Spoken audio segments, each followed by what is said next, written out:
Will wonders never cease. Well, Square Enix is up to something. It's not exactly a So, remastering of Final Fantasy seven. but it's actually It's, pretty awesome. Granted, if you live in Japan. So what's the deal, Bill? Well, apparently, Dissidia Final Fantasy, that famed fighting game series on the PSP, has done astronomically well to the point that they are now making an exclusive, as of right now, Japanese arcade game based on that franchise, which is a 3-on-3 battle, but optimized for like the graphics of today that arcades can support, which is really high. This kind of makes sense because I believe we're closing in, or is it, maybe this year is like the 35th anniversary of the original Final Fantasy, something like that. So it makes sense that they would try to do something like that. I'll have to get back to you on that one, but it makes sense that they would do it. For those who are not familiar, of course, Dissidia is basically Final Fantasy fighting games that debuted on the PSP. It had a sequel.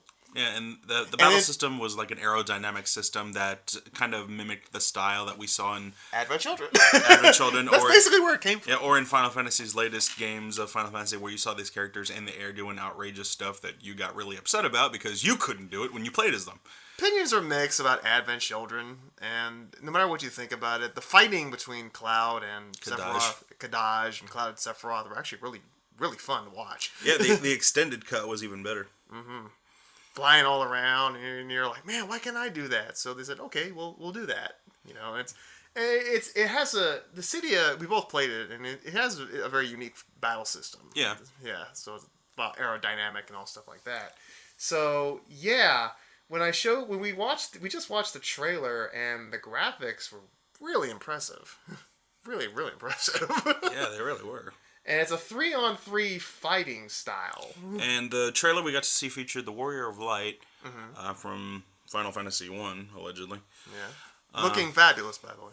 Yeah, we got to see Terra from Final Fantasy 6. We got to see Lightning from Final Fantasy Lightning Returns. And, or 13. I know somebody's going to be like, she's from 13! Yeah, I know. But Lightning Returns is the only one people like. We saw Cloud Strife. Yeah, we saw Cloud from Final Fantasy 7, obviously. In his soldier uniform. Yeah, soldier first class. Yes. And saw another character. I wasn't sure who it was. Like that had like cat ears and a white outfit and it was like casting spells. I'm like, who's that? I hope this wasn't cutscene stuff. I hope this was actual gameplay though. Oh, that is the style, the gameplay. It is.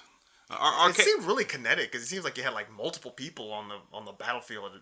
Like a big old free-for-all. So it's not like a tag-in system like from MVC. Yeah, what I see is the reason why I say this is probably going to be exclusive is because how these Japanese arcade games work is like it's the same thing with the Gundam games where they're all in an alignment and all of the arcade cabinets are connected. Right. And so like all of the seats, like it's like they're all connected and you're looking through the view of your own while maintaining. So that's why I say that these games never get ported to consoles because they're so...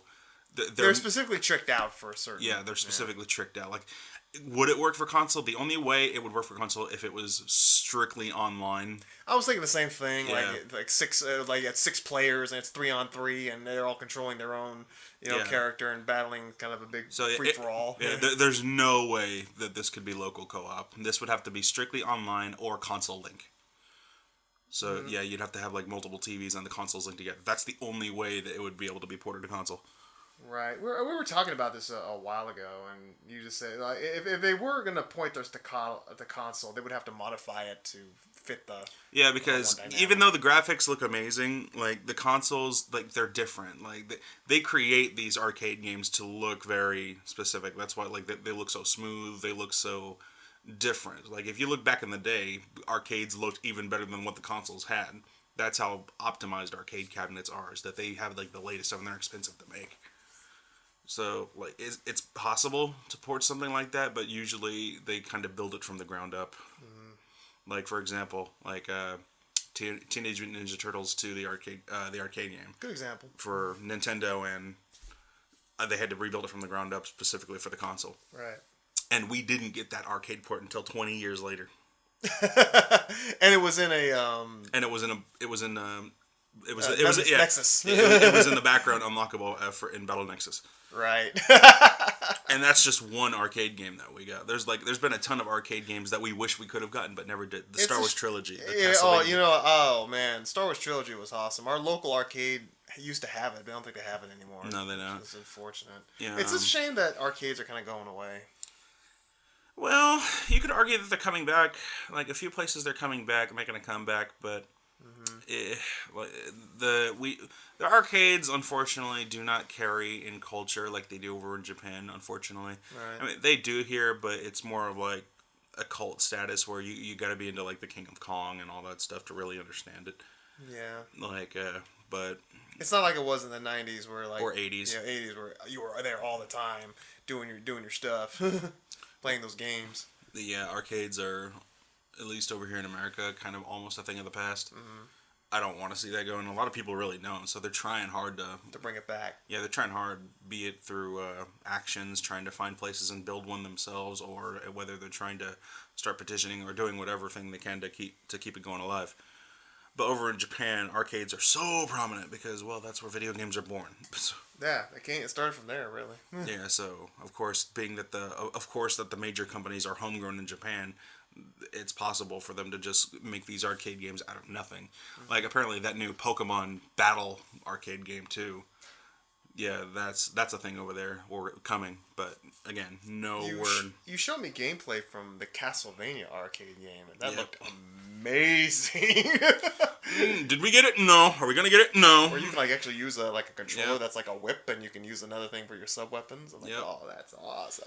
Yeah, the only thing we got from that was the soundtrack. Yeah, well, so like I said, it looks beautiful, and I'd love to play it, but I don't know if we're gonna get a chance to.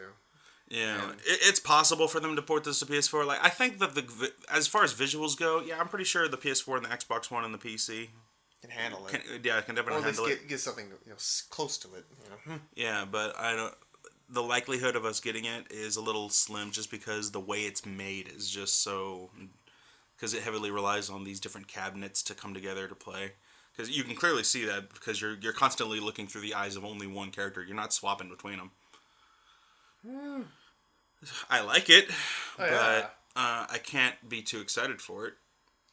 What kind of fighting games? When it comes to fighting games, what do you prefer? Do you prefer the 2D flat plane, or do you like 3D run around kind of like this? I like 3D run around because I suck at 2D fighting games. Like anybody who's really good at 2D fighting games, they kind of know how to play them all. And like, if you suck at 2D fighting games, like show the thing how I am. Like I'm abysmally bad. Like, I love fighting games, but I'm competitively bad at them. Like I'm horrible at fighting games because they're just not. I grew up an adventurer, not a fighting gamer, so like I rarely got to ever really sit down and like play Street Fighter 2. I did, but again, I wasn't really that great at it. I was able to beat it, but I didn't have many competitive kids around or competitive family members, so I really didn't have that competitive nature. I was kind of a solo adventurer doing my own thing. I think some 2D. It's funny though. It's like when some 2D games try to go to the 3D look, it doesn't really work out as well for them. No. Like Mortal Kombat and Street Fighter. Although I remember when you were playing the Street Fighter off the 3DS, it had this nice mode where you could do like an over-the-shoulder look.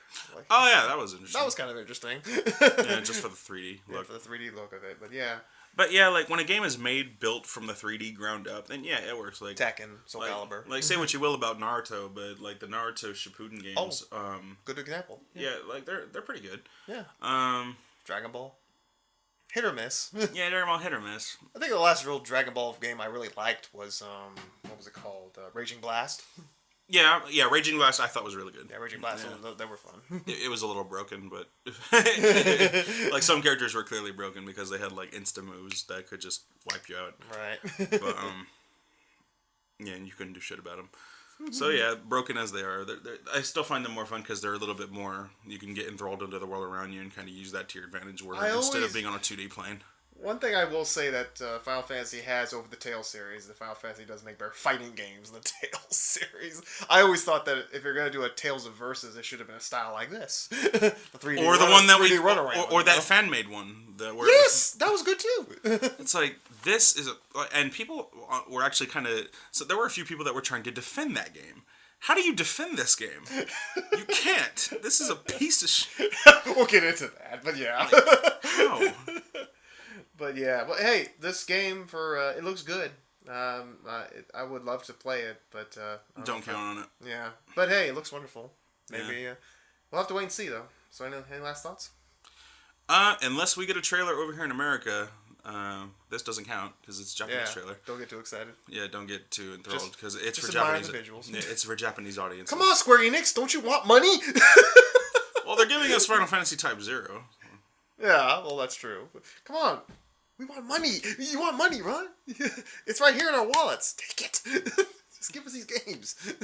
Probably costs too much to port. I don't know. Good point. Where are they going to put it? In Walmart? I am looking forward to Final Fantasy Type 0, by the way. Yeah, I haven't seen much on it, but you know what? Final Fantasy usually Lightning Returns really kind of stoked my fire again for Final Fantasy. I know. Like, okay, I know people have mixed. Fantasy now. Yeah, I know people have mixed opinions, but you know what? I really liked Lightning Returns. Me too. I really that was enjoyed really that fun. game.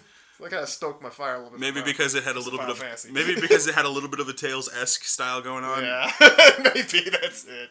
But I don't know. It was such a I don't know. It took 2 games, but Lightning Returns finally got it right. I really liked it. Gabriel didn't like it. What's wrong with you? Well, to each his own. But yeah, that was the good one. I'm looking forward to Type 0. I'm looking for Type 0. Yeah, we'll see. Yeah.